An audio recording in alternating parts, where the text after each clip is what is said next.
Il est temps désormais d'aborder le chapitre 2 de ce titre assez long relatif à la rupture du contrat de travail. Le chapitre 2 que je vous propose est relatif au licenciement pour motif économique. Tout d'abord, une introduction relative à l'évolution de la législation.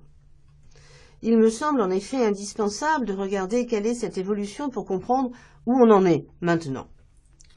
Alors, à la différence du licenciement pour motif personnel, le licenciement pour motif économique n'est pas inhérent à la personne du salarié.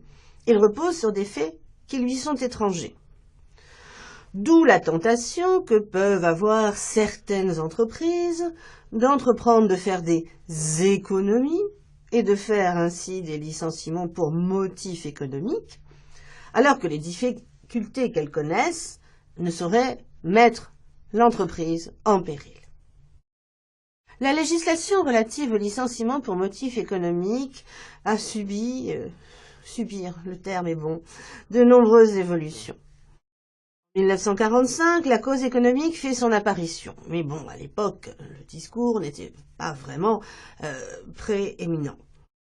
Ce n'est que à travers l'adoption d'un accord national interprofessionnel de 1969 et de son avenant signé en 1974 que l'on commence à songer à encadrer les licenciements pour motif économique. Mais évidemment, ce ne sont que des dispositions conventionnelles.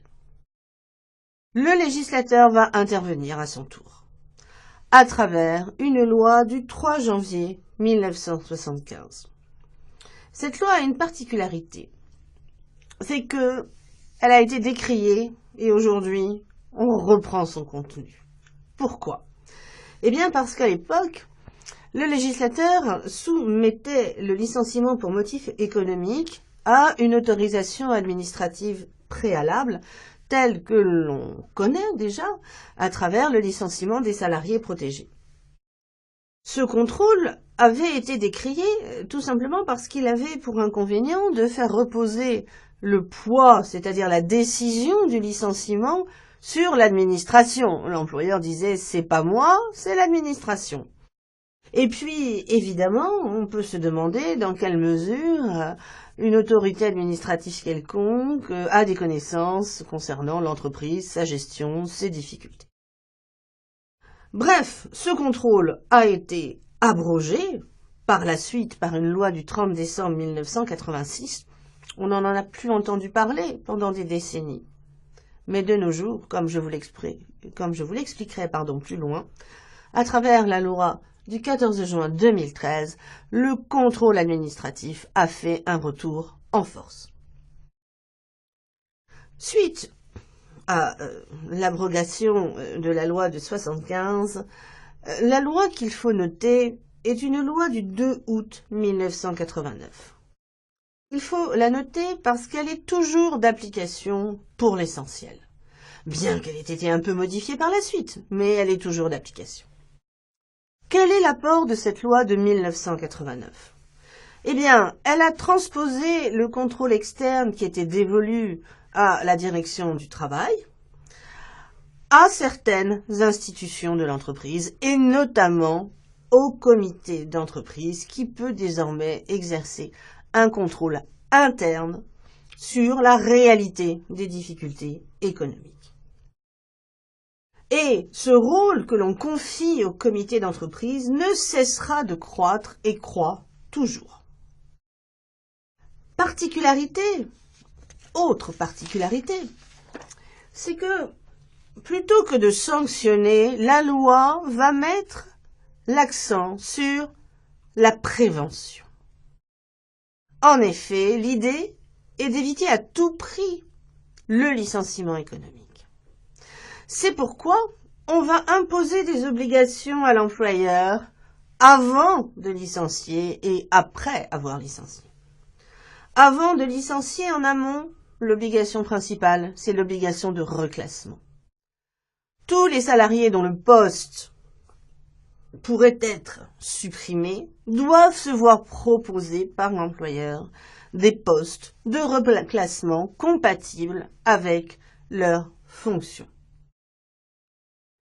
Et lorsqu'on est face à un grand licenciement économique, je vous expliquerai plus tard ce que ça veut dire, eh bien, on oblige l'employeur à rédiger un document unilatéral que l'on appelle à l'époque le plan social. Et ce document doit contenir toute une série de mesures qui visent à limiter ou éviter les licenciements, comme par exemple des pré-retraites, des actions de formation, nous en reparlerons.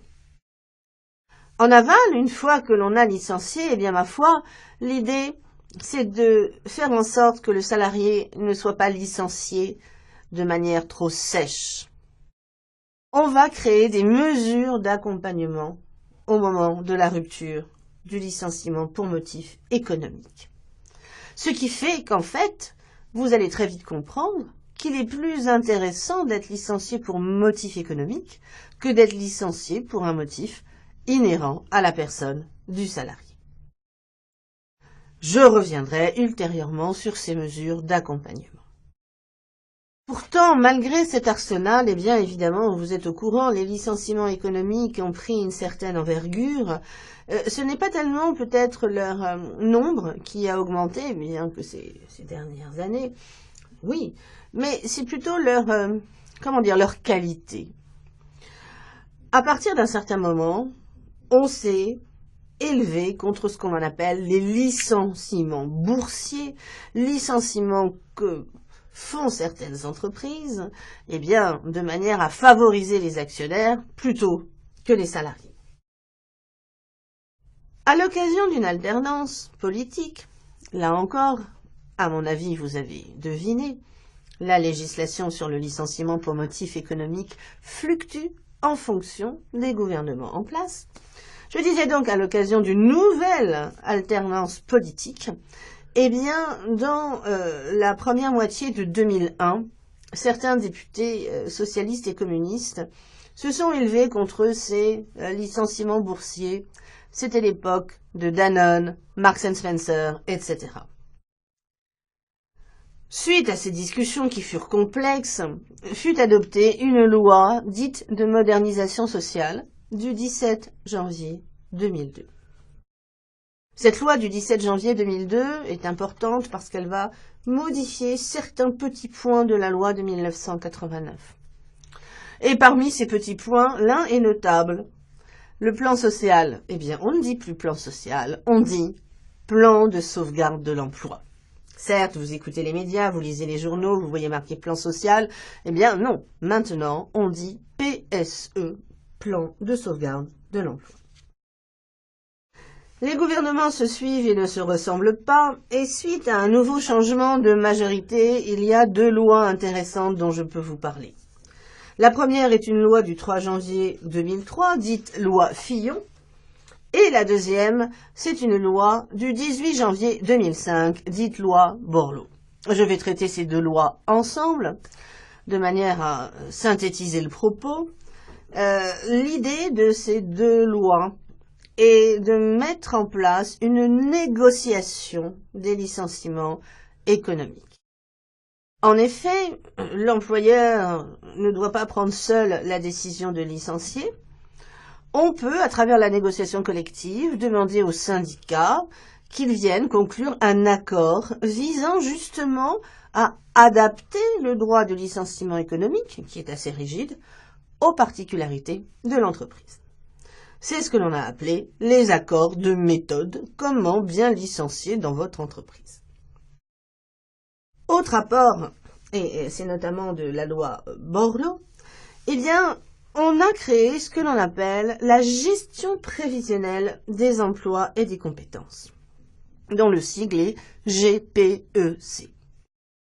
Cette mesure, est importante dans la mesure où elle va obliger les entreprises qui occupent au moins 1000 salariés, eh bien, d'avoir une gestion anticipative des difficultés.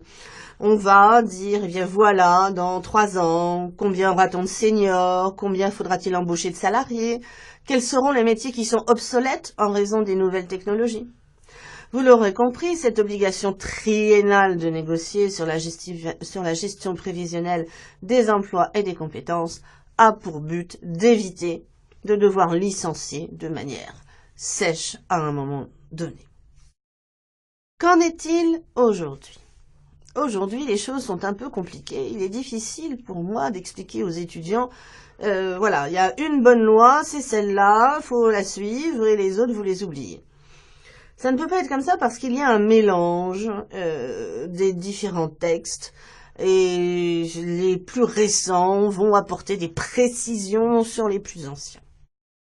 Alors, depuis les lois Fillon et Borloo, la loi fondamentale qu'il faut que vous connaissiez, c'est la loi de sécurisation de l'emploi du 14 juin 2013 qui prévoit de nouvelles mesures, notamment en matière de contrôle des PSE.